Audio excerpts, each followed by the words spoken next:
One of the most impressive parts of Batman's character is that he's just a mortal man. He could be anyone. I mean, we all know that he's got genius level intellect and a whole lot of plot armor and a never-ending bank account, which definitely helps with the whole Cape Crusader business, but still.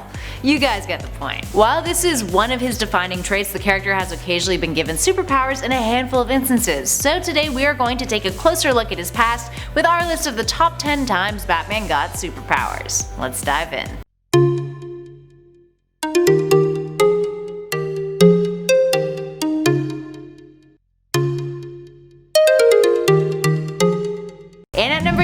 Hellbat armor. Back in Batman and Robin issue 33 to issue 37, volume 2 of the New 52, Batman donned something called the Hellbat armor. It was a suit forged by the Justice League but designed and built by Bruce Wayne in order to upgrade his strength significantly. Made of a shifting nanokinetic metallic composition, it has a built-in cloaking feature that makes Batman entirely invisible. Its cape can turn into wings, allowing him to fly, he can project powerful blasts of energy, drain others of energy, and much more. While it gives him a mega power boost, it does drain his metabolism and could potentially kill him if he wears the suit too much. Up next, number 9, Night Terrors. A fear-powered Batman? Well, that was a thing in 2011 when the Cape Crusader was exposed to a brand new strain of fear toxin that gave him superhuman strength and an insatiable need for violence. Fun. Mixed with Venom, this new fear toxin is exposed to Arkham Asylum's inmates, which include a slew of Batman's rogue gallery. So they rioted. It took place in Batman the Dark Knight in a story titled Night Terrors. Batman has to inject himself with it in order to stop the outbreak, and in the aftermath he ends up lashing out at Superman before the toxins wear out. Superman is forced to knock him unconscious in order to get him to chill the f out. Up next, number 8, Dawnbreaker Batman. The recent Dark Knight's Metal event introduced us to a slew of evil alternate versions of Batman, some of which were the amalgamation of Batman and another Justice League member.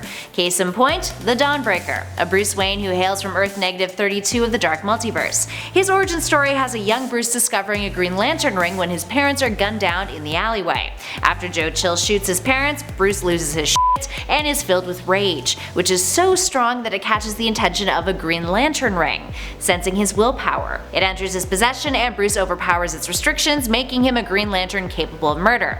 So what does he do? Well, he kills Joe Chill, and then goes on to wipe out all of the rest of the Green Lantern Corps. Yikes. Up next, number 7, the Devastator. This one is a product of the same story arc, and this time it is a Batman who mimics Doomsday. You know, the fella who managed to punch Superman into a Kryptonian coma that looked like death but psych, wasn't really. Oh jeez. Anywho, this is the Devastator. He comes from Earth-1, and he is the product of a Batman who was forced to take care of a berserk evil Superman.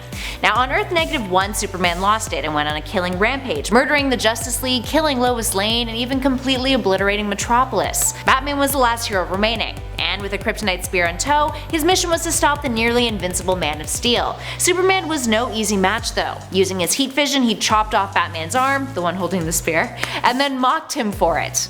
But this is Batman that we were talking about. He always has a backup plan, and his backup plan this time? The Doomsday virus. Batman injects himself and becomes the Devastator, looking like he's Doomsday's brother or son or distant Rocky relative. He gains the monster's regenerative abilities and strength and has a nifty little trick up his sleeve, or down his throat rather. It's called Kryptonite Breath. It's what brings Superman to his untimely end. And at 6, Man-Bat Batman. Man-Bat has been a foe of the Cape Crusaders since Detective Comics issue 400 in 1970. Man-Bat is actually a dude named Kirk who is a zoologist who developed an extract that gave humans a bat's sonar sense. Kirk tested it on himself and learned the downside to the serum was that it turns you into a humanoid bat creature. Oh, dang. In Batman Incorporated from 2013, Bruce ends up becoming a Man-Bat himself. After the death of his son Damian, Bruce's mental health was not in the best shape, and he took a drastic measure to defeat Leviathan and his ex Talia al Ghul. He injects himself with a Man-Bat serum and, with an army of bats at his side, takes on all of Talia's lackeys in an absolute rage. It gave him the ability to lead those bats of his to fly.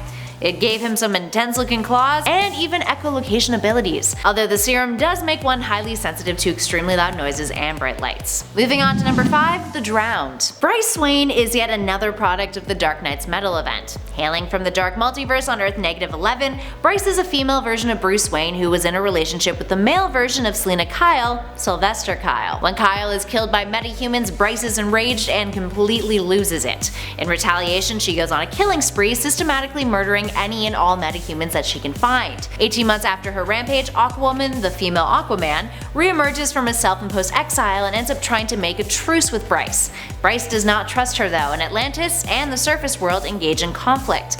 Bryce and the surface win, with Bryce killing Aquawoman with her own trident. The Atlanteans aren't too happy about this though, so they swallow Gotham City into the entire ocean as retaliation.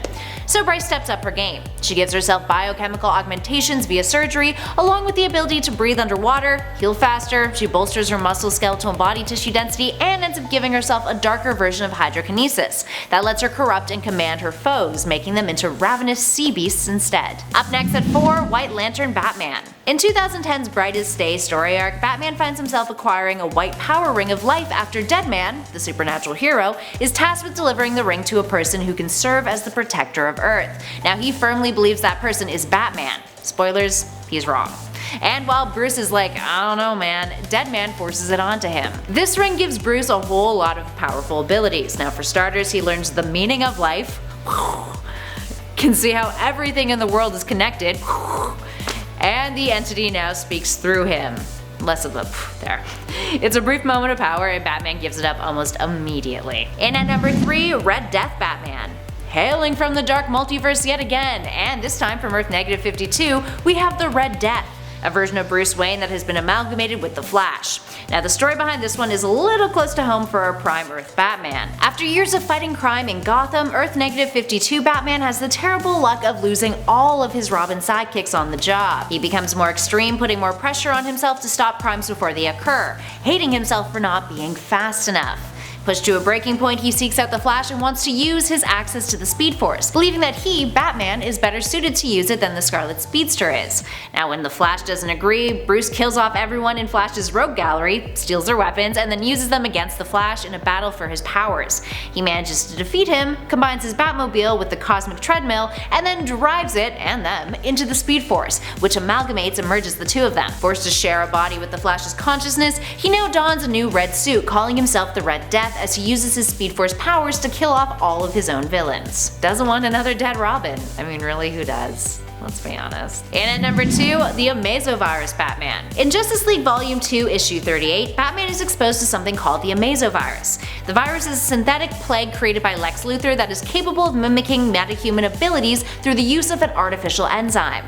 Luthor intended to use it to suppress metahuman abilities, specifically targeting metahuman criminals, but as you can tell, things got a little out of control. The downside of this virus is that if you get it, sure, you get powers, but you also become unstable and eventually die, which is definitely not fun. Batman contracts the virus and gains the abilities of Daredevil. Oh wait, sorry, a bat. He becomes blind and he can see via echolocation. But aside from that, he learns another cool trick. He can unleash a force blast using sound vibrations that can knock people out. Eventually Lex develops a cure using Superman's blood, Batman is healed, and all is well again. Finally, in at number 1, the Mobius Chair Batman. Or Batman, the God of Knowledge. In the New 52, Batman becomes the God of Knowledge when he gets his mitts on the Mobius Chair, a powerful throne that gave him the ability to teleport across space and time, and near limitless access to information stored within the chair. He could read people's thoughts and even stop people from committing crimes before they did them. He managed to pretty much erase all crime in Gotham while he was in it, but the power began to corrupt him, and since he no longer needed to fulfill any human desires or needs, he became consumed by the chair, never leaving it, up until Hal Jordan gave him his Green Lantern ring in order to give him the willpower to stand up and step away. Sometimes you just gotta get up out of that chair. Alright, there we have it friends. What other times can you think of when Batman has gained superpowers? Do you think Batman is deserving of a power in the future? Or do you think he's fine just the way he is? Personally, I'm gonna go for the latter. Let us know in those comments below. If you guys dug this video, you know the drill. Hit that like button, subscribe to Top 10 Nerd if you haven't already, and be sure to check out one of the videos that are flashing in the playlist that's currently on your screen. In the meantime though, thanks for watching friends. I'll catch you all in the next video.